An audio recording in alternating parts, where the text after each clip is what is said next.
ആരും കൊതിക്കും ഇതുപോലെ ഒരു ബ്രദറിനെ കിട്ടാൻ. ഡോണിനൊപ്പമായി Q&A വീഡിയോ ചെയ്തിരിക്കുകയാണ് ഡിംപിൾ റോസ്. ഞങ്ങൾ തമ്മിൽ 7 വയസ്സ് പ്രായവ്യത്യാസമുണ്ട്. കുട്ടിക്കാലം മുതൽ ഇന്ന് വരെ ഞങ്ങൾ തല്ലുകൂടിയിട്ടില്ല. പ്രായവ്യത്യാസമുള്ളതുകൊണ്ടായിരിക്കാം ഞങ്ങൾക്കിടയിൽ അടിയില്ലാത്തത്. ഞാൻ ജനിച്ചപ്പോൾ മുതൽ എനിക്ക് വേണ്ട സാധനങ്ങളെല്ലാം ചേട്ടൻ വാങ്ങി തരാറുണ്ട്. വിദേശത്തായിരുന്ന സമയത്ത് മേക്കപ്പ് സാധനങ്ങളും ചോക്ലേറ്റുമൊക്കെ അയക്കുന്നതിന് കണക്കില്ലായിരുന്നു. ബണ്ടിൽ കണക്കാണ് സാധനങ്ങൾ അയച്ചിരുന്നത്. നാട്ടിലുള്ള ഒരു സാധനവും ഞാൻ ഉപയോഗിക്കാറില്ലായിരുന്നു. മാസാമാസം അവിടെ നിന്നും അയച്ചു തരും. ഡിംപിളിൻ്റെ പോലത്തെ ഒരു ബ്രദറിനെ കിട്ടിയിരുന്നെങ്കിലെന്ന് അറിയാവുന്നവരെല്ലാം പറയും. ഞങ്ങളുടെ ഇടയിലേക്ക് ഡാഡിയും മമ്മിയും പോലും കടന്നു വരാറില്ല. ഞങ്ങൾക്ക് ഞങ്ങളുടേതായ സ്പേസ് തന്നിട്ടുണ്ട്. അപ്പനെന്ന നിലയിൽ ചേട്ടൻ റോൾ മോഡലാണ്. കുട്ടികൾക്ക് വേണ്ടി ചാവും. അങ്ങനെയൊരു അപ്പനാണ്. ഡിവൈൻ ഇവിടെ ഇല്ലെങ്കിൽ ഡോൺ ചേട്ടൻ തന്നെ മക്കളുടെ എല്ലാ കാര്യങ്ങളും നോക്കും. ഒന്ന് നോക്കുമോ എന്നൊന്നും ചോദിച്ചു വരാറില്ല. പിള്ളേരെ സന്തോഷിപ്പിക്കുക, അവരുടെ കാര്യങ്ങളെല്ലാം ബെസ്റ്റ് ആയിരിക്കണമെന്നുണ്ട്. എല്ലാവരിലും ഉള്ളതാണ്. ചേട്ടന് അത് ഇത്തിരി കൂടുതലാണെന്ന് മാത്രമെന്നായിരുന്നു ഡോണിൻ്റെ പേരൻറ്റിങ്ങിനെക്കുറിച്ചും അപ്പനായതിനു ശേഷമുള്ള മാറ്റത്തെക്കുറിച്ച് ചോദിച്ചപ്പോൾ ഡിംപിൾ പറഞ്ഞത്. 5 വർഷം മുമ്പായിരുന്നു ചേട്ടന് ഞങ്ങളുടെ സപ്പോർട്ട് വേണ്ടി വന്നിരുന്ന സമയമുണ്ടായിരുന്നത്.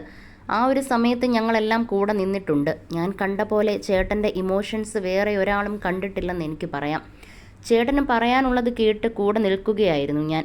സ്വയം നശിച്ചു പോകാവുന്ന സിറ്റുവേഷൻ ആയിട്ട് പോലും ചേട്ടൻ ഒരു ബിയർ പോലും കഴിച്ച് കണ്ടിട്ടില്ല. അത്രയും സ്ട്രെസ്സായിരുന്നു. വേണ്ടെന്ന് തീരുമാനിച്ചാൽ അങ്ങനെ തന്നെ, അതിൽ നിന്നും മാറില്ല. ഇൻഡസ്ട്രിയിലേക്ക് ഇനി ഡിംപിൾ വരുന്നതിനോട് താല്പര്യമില്ലെന്നും ഡോൺ പറഞ്ഞിരുന്നു. പ്രൊട്ടക്റ്റീവായൊരു ബ്രദർ ആയിരുന്നു. എന്തും പരസ്പരം ഷെയർ ചെയ്യാവുന്നൊരു റിലേഷൻഷിപ്പാണ് ഞങ്ങളുടെ ഇടയിലുണ്ടായിരുന്നത്. എന്ത് ചെയ്യണമെന്ന് തോന്നിയാലും ചേട്ടൻ കൂടെ നിൽക്കും. അങ്ങനെയുള്ളൊരു ലോകമായിരുന്നു. പെട്ടെന്ന് സങ്കടം വരുന്ന പ്രകൃതമായിരുന്നു ആളുടേത്. ഡിവൈൻ വന്ന ശേഷം ക്യാരക്ടറിൽ നല്ല മാറ്റം വന്നിരുന്നു. മൊത്തത്തിലൊന്ന് ഉഷാറായിട്ടുണ്ട്. ആളൊരു ഫാമിലി പേഴ്സണാണ്. ഭക്ഷണ കാര്യങ്ങളിൽ സെലക്റ്റീവാണ് ഡിംപിൾ. എല്ലാത്തരം ഫുഡും കഴിക്കുന്ന ശീലം വേണമെന്നായിരുന്നു സഹോദരികൾ മാറ്റേണ്ട കാര്യത്തെക്കുറിച്ച് ചോദിച്ചപ്പോൾ ഡോൺ പറഞ്ഞത്. ചേട്ടൻ എഡിറ്റിംഗ് രംഗത്തേക്ക് വീണ്ടും വരുന്നത് നന്നായിരിക്കുമെന്ന് തോന്നുന്നുണ്ട്. ചേട്ടൻ ഗ്രാഫിക് ഡിസൈനർ ആയിരുന്നു. ചേട്ടൻ്റെ വർക്ക് കണ്ട് ദുബായിലേക്ക് ക്ഷണം കിട്ടിയതാണ്. അവിടെ ജോലി ചെയ്താണ് പിന്നെ പഠിച്ചത്. നാട്ടിലെത്തിയപ്പോഴും നിരവധി അവസരങ്ങൾ ലഭിച്ചു. ഇപ്പോൾ ഫോണിലൊന്ന് എഡിറ്റ് ചെയ്ത് തരാൻ പറഞ്ഞാൽ പോലും മടിയാണ്. ഒരു ഏരിയയിൽ മാത്രം ഒതുങ്ങാതെ മറ്റു കാര്യങ്ങളും ചെയ്യാമല്ലോ. അതേക്കുറിച്ചായിരുന്നു ഡിംപിൾ സംസാരിച്ചത്. ഡിവൈൻ വന്ന ശേഷം എന്നോടുള്ള സ്നേഹം കുറഞ്ഞെന്ന് എനിക്കിതുവരെ തോന്നിയിട്ടില്ല. ഞാനും ഡിവൈനും നല്ല ബോണ്ടാണ്. ഭാര്യയോ സഹോദരിയോ എന്ന ചോദ്യം ഇവിടെ വരാറില്ല. ഞങ്ങൾ ഒരിക്കലും വഴക്കിടാറില്ല. ചേട്ടനും ഡിവൈനും ഇടയിലേക്ക് ഞാൻ ഒരിക്കലും ഇടിച്ചു കയറാറില്ല. കാര്യങ്ങൾ അറിഞ്ഞ് മനസ്സിലാക്കി ചെയ്യുന്നതിനാൽ ഡോൺ ചേട്ടൻ ഹാപ്പിയാണെന്നും ഡിംപിൾ പറഞ്ഞിരുന്നു. എന്നാൽ അധികം കമൻറ്റുകളും ഡോണിനെ പിന്തുണച്ചായിരുന്നു ഈ വീഡിയോയ്ക്ക് കിട്ടിയത്. ഇത്രയും നല്ലൊരു ആളിനെ കിട്ടിയിട്ടാണോ മുൻ ഭാര്യ കളഞ്ഞിട്ട് പോയതെന്നും കമൻറ്റുകൾ ഉണ്ടായിരുന്നു. മേഘ്ന വിൻസെൻറ്റുമായുള്ള വിവാഹമോചനം കഴിഞ്ഞതിന് ശേഷമായിരുന്നു ഡോണിൻ്റെ ജീവിതത്തിലേക്ക് ഡിവൈൻ എത്തിയത്. വെഡ്ഡിംഗ് ആനിവേഴ്സറി ദിനത്തിൽ പങ്കുവെച്ച പോസ്റ്റുകളും വീഡിയോയുമൊക്കെ വൈറലായിക്കൊണ്ടിരിക്കുകയാണ്. സംഭവബഹുലമായ കല്യാണം കഴിഞ്ഞിട്ട് 5 വർഷം തികയുകയാണ്. ഇത്തവണ കാര്യമായ പരിപാടികളൊന്നുമില്ലെന്നായിരുന്നു ഡിവൈൻ പറഞ്ഞത്. ഡോൺ ചേട്ടന് വേണ്ടി കുറച്ച് സാധനങ്ങൾ ഓർഡർ ചെയ്തത് ഇവിടെ എത്തിയിട്ടുണ്ട്. അത് കൊടുക്കണം. ഡിംപിൾ ഇല്ലാത്തത് കൊണ്ട് വലിയ ആഘോഷങ്ങളൊന്നും പ്ലാൻ ചെയ്തിട്ടില്ല. കല്യാണത്തിൻ്റെ തലേന്നത്തെ കാര്യങ്ങളൊക്കെയാണ് ഇപ്പോൾ മനസ്സിലേക്ക് വരുന്നത്. രജിസ്റ്റർ മാരേജിന് മുൻപ് നോട്ടീസ് ഇടുന്നൊരു കാര്യമുണ്ടല്ലോ, അതാണ് ആദ്യം ലീക്കാവുന്നത്. ആ ഫോട്ടോ വെച്ചാണ് ന്യൂസൊക്കെ വന്നത്. ഇപ്പോൾ രാവിലെയാവും എന്ന് പറഞ്ഞ് തലേ ദിവസം ഉറങ്ങിയിട്ടുണ്ടായിരുന്നില്ല.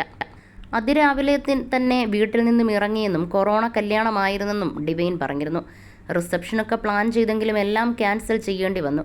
രജിസ്റ്റർ മാരേജ് കഴിഞ്ഞ് നേരെ ഇവിടേക്കായിരുന്നു വന്നത്. രാത്രിയിലാണ് ഫ്രണ്ടിനെയൊക്കെ കണ്ടതും പരിചയപ്പെട്ടതും. കല്യാണ ഫോട്ടോ ഉച്ചയ്ക്ക് തന്നെ കിട്ടിയിരുന്നു. ഡോൺ ചേട്ടൻ ലൈവായി തന്നെ ഫേസ്ബുക്കിൽ പോസ്റ്റും ചെയ്തിരുന്നു. ഒരുപാട് സന്തോഷവും ചെറിയ സങ്കടങ്ങളും ഒക്കെ ഇടകലർന്ന ജീവിതമാണ്. ന്യൂസുകളും കമൻറ്റുകളുമൊക്കെ ഇപ്പോഴും മനസ്സിലേക്ക് വരുന്നുണ്ട്. യൂട്യൂബ് ചാനൽ തുടങ്ങിയതോടെയായിരുന്നു എനിക്ക് പോസിറ്റീവ് കമൻറ്റുകൾ വന്നു തുടങ്ങിയതെന്നും ഡിവൈൻ പറഞ്ഞു. ഡിംപിളിൻ്റെ വീഡിയോയിലൂടെ കണ്ടപ്പോൾ വലിയ താല്പര്യമില്ലായിരുന്നു പലർക്കും. സ്വന്തമായി ചാനൽ തുടങ്ങി ഒന്നിച്ച് വീഡിയോകളൊക്കെ ചെയ്തപ്പോഴാണ് ഡോൺ ചേട്ടനോടും എന്നോടുമുള്ള ഇഷ്ടങ്ങൾ കൂടിയതും ആളുകൾ പ്രകടിപ്പിച്ചു തുടങ്ങിയതും. അങ്ങനെയാണ് ഇങ്ങനെയാണെന്നൊക്കെ പറഞ്ഞ് പലരും ഞങ്ങളെ പേടിപ്പിച്ചിട്ടുണ്ട്. എൻ്റെ മുന്നിൽ വന്ന് നിശബ്ദനായിരുന്ന ഡോൺ ചേട്ടനെയാണ് ആദ്യം മനസ്സിലേക്ക് വരുന്നത്. പിന്നെയാണ് സംസാരിക്കുന്നതും കൂടുതൽ അടുത്തറിയുന്നതും. എന്നോട് മിണ്ടാൻ പ്രയാസമൊക്കെ ആയിരുന്നു. വഴക്കും പിണക്കവും സ്നേഹവും ഒക്കെ കലർന്നതാണ് ലൈഫ്. കല്യാണം കഴിഞ്ഞാൽ ഈ സ്വഭാവമൊക്കെ മാറുമെന്ന് അമ്മ എന്നോട് പറയുമായിരുന്നു. കുക്കിംഗ് ഒന്നും എനിക്കിഷ്ടമല്ലായിരുന്നു. വെറുതെ ഇരിക്കലായിരുന്നു പ്രധാന പണി. അന്ന് റെസ്റ്റ് എടുത്തത് നന്നായെന്ന് ഇപ്പോൾ തോന്നുന്നുണ്ട്. 1 മിനിറ്റ് വെറുതെ ഇരിക്കാൻ ഇപ്പോൾ പറ്റാറില്ല. ക്ഷമയൊക്കെ ഒരുപാട് കൂടി. ദേഷ്യം വരുമ്പോൾ പോലും അത് കാണിക്കാതിരിക്കാൻ പഠിച്ചു. തിടുക്കത്തിൽ ഫ്രീ ആയിരുന്നു. മക്കളൊക്കെ വന്നതോടെ നല്ല തിരക്കായെന്നും ഡിവൈൻ പറഞ്ഞു. എന്നാൽ അധികകാലം ഈ ബന്ധം നിലനിൽക്കില്ല എന്ന് പറഞ്ഞ് വിവാഹത്തിന് മുൻപ് തങ്ങളെ പലരും പേടിപ്പിച്ചിരുന്നുവെന്നും ഡിവൈൻ പറഞ്ഞിരുന്നു.